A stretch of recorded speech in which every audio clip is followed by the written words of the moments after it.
Welcome back to Stephen A. Smith Show right here on the digital airwaves of YouTube and, of course, iHeartRadio. Let's get into the NFL and a few quick hitters before we get on out of here, okay? First things first, the NFL owners meeting is happening in Atlanta this week, and they recently announced that the man himself, the one and only Tom Brady, has been approved to buy a minority stake in the Las Vegas Raiders. This will be the second Las Vegas pro team Brady has ownership in. He also owns a piece of the Las Vegas Aces of the WNBA. The seven-time Super Bowl champion serves as the lead NFL analyst for Fox Sports. Team owner Mark Davis declined to provide details on Brady's role with the Raiders out of respect for his job as a broadcaster for Fox Sports. However, he did acknowledge it was a sticking point in the process of getting Brady approved as a owner. During the approval process, the NFL imposed several restrictions on Brady as a broadcaster that he has to follow. Y'all got to listen to this. Those restrictions include Brady being banned from weekly production meetings with players and coaches. He cannot be in another team's facility, and he cannot watch practice. He's also prohibited from publicly criticizing game officials and other teams. Those restrictions will continue now that he's officially a part owner of the Las Vegas Raiders. So can he effectively do his job as a broadcaster and be part owner of the Las Vegas Raiders? I say to hell with it, figure out a way and adjust, NFL, which you did. Congratulations to Roger Goodell and the National Football League with this happening. I'm going to tell y'all why. Number one, in case for those of you out there who don't know, private equity has been allowed to come into play within the National Football League. So you're allowed as a private equity firm to own up to 10% of a National Football League team, no more than 10%, but you're allowed to owe up to 10%. The stipulation that the NFL has inserted into the mix is that you must be a retired athlete. A retired athlete has to be a part of the private equity group. So no matter how much money you got, no matter how much cachet you want to bring to the table, you want to own a piece of a National Football League team, a member of your group needs to be a former professional athlete. Because why? You see players who participated to the upliftment and the growth of a sport, and then they get thrown out like the bathwater the second their careers are over. This is an opportunity for them to re-engage, not to have to be on television working as broadcasters or commentators in order to still be relevant in their respective sport. They can actually now have an ownership stake too.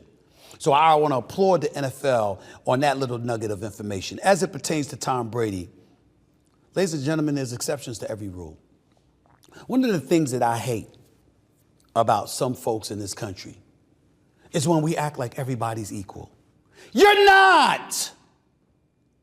You're not Tom Brady. I will remind you, a 7-time champion. 7 times. There is no franchise in NFL history who's won 7 championships. He's won more championships than any NFL franchise. That's how great he is. He's been to 10 Super Bowls. He's won 7. Former league MVP, one of the greatest quarterbacks in NFL history.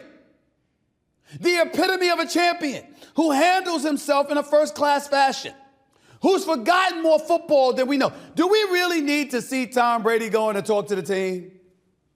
Are we going to sit here with a straight face and act like Tom Brady, in order for him to do his job, which is watching the damn game and telling you what's happening during the game? Who's blocking? Who's running? Who's running routes? Who's tackling? Who's figuring out things schematically? Are you going to sit up here and tell me that Tom Brady needs to go and talk to the coach to figure that out?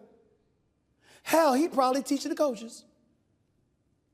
Most of them don't know what the hell he knows. He's Tom Brady. He's Tom freaking Brady. You don't have to be in no damn pre-game meetings.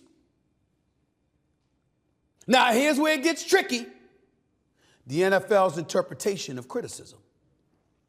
Tom Brady is calling a football game and a player sucks. He got a right to say they suck or they're playing like trash today. He got a right to sit up there and say somebody didn't do their job. He got a right to sit up there and point out their flaws, their mishaps. If a dude is petulant on the sidelines and is being a distraction to his team, he has a right to speak on that. So to me, the onus ain't on him, it's on the NFL to make sure that you clearly delineate what those responsibilities are. If I'm Fox, I signed him 10 years, $375 million. In case you didn't miss it, that's $37.5 million per year. And I assure you, it ain't as a W-2. It's a loan out deal. That brother, he getting something. He getting his money now. Okay? You got to let him do his job. And if I'm Fox, I'm insisting that you let him do his job. Simply calling the game. But make no mistake about it. You want to bring up Tony Romo, my buddy, the great Troy Aikman, and others? I got news for you. The way those brothers know football, they don't need to go in no damn locker room talking to the coach and the players pregame. I cover the NBA. Most of my shows are done. I'm not talking to the coach or the players before the game.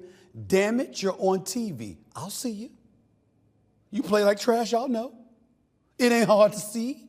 It ain't hard to decipher. It ain't hard to explain. Brother can't shoot, can't pass, can't dribble, can't play defense. Oh, well. Ain't rocket science. And that's for me. Tom Brady. To even ask that question, y'all just hating. Y'all just hating because you're not him. And by the way, the brother looking good in those Tom Ford suits. Clearly living in Florida is helping them. The tan is working. See the hairdo, the polish, how the hairdo look? Look at that brother right. Look at that brother right there. That's what you call macking. Go back to the one with the shades, y'all. This one with shades. One with shades. Don't turn it without shades. Right there. Look at him. Ladies and gentlemen, he did it right. He did it right. He got it going on. He did his thing. And now he's an NFL owner. And if anybody deserves a piece of the action, it's him. I hope the NBA follows suit when LeBron retires and it's his time to get an ownership stake in a franchise.